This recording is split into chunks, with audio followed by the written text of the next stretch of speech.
A racist man sentenced to years in prison now because he said he was going to kill him an N-word. Anybody that came out of his neighbor's home, put him up full mask. Give you the background. I'm killing me an N-word is what he said. A man from Maine said he wanted to kill any black person that came out of his neighbor's home, according to the Department of Justice.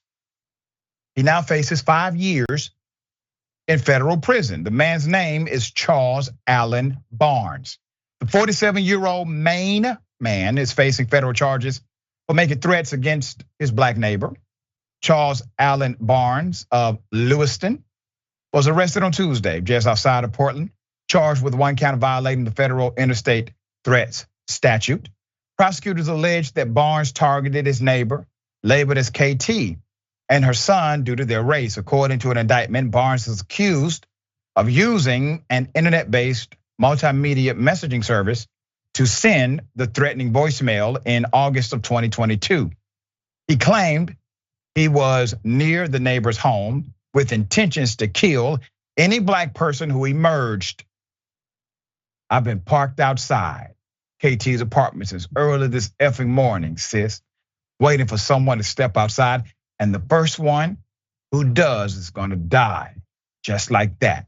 He said court documents allege, I don't care if it's her kid or her boyfriend. I don't care. I'm killing me an N-word.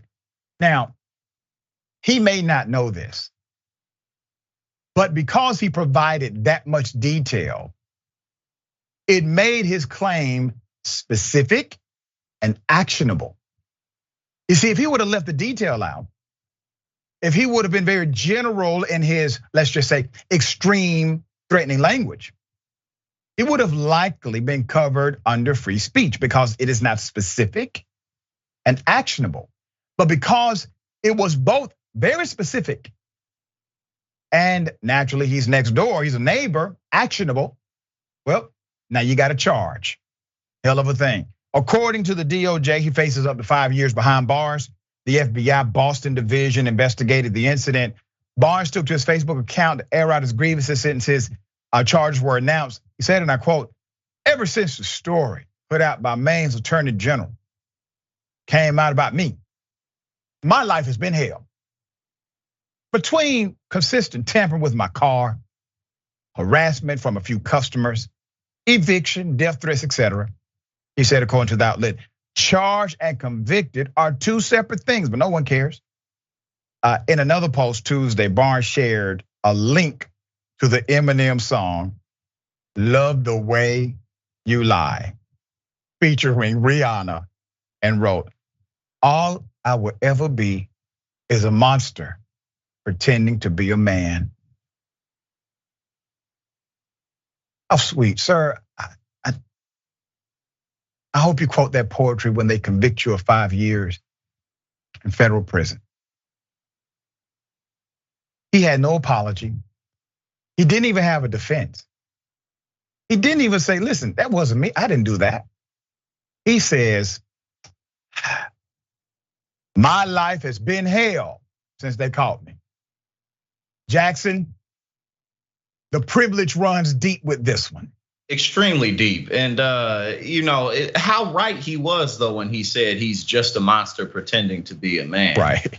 And interestingly enough, and unfortunately, people's call for helps can end up in others' lives being lost. But I mean, when people are just doing these manifestos online and they're like leading up to what they're gonna do, it's like they're somewhat asking someone to come in and stop them from doing it. Yeah. Maybe not every time, but it's just so interesting the way that people work and the way we go about trying to, help ourselves. But this guy, I mean, clearly he belongs in prison. 5 years probably ain't gonna be enough for him. He might do something in there, gonna get him some more time, who knows? Hopefully he can get him some protection for his own sake. I don't care if he get any protection while he's in there, but that's his problem now. But the bigger issue is that guys like this legally purchase weapons. And this is a good example of why we need more action from the FBI to really go on the lookout to see who's talking like this online. I mean, unless you have really nefarious intentions, why are you saying these types of things? Right. So luckily, he got caught. There you go.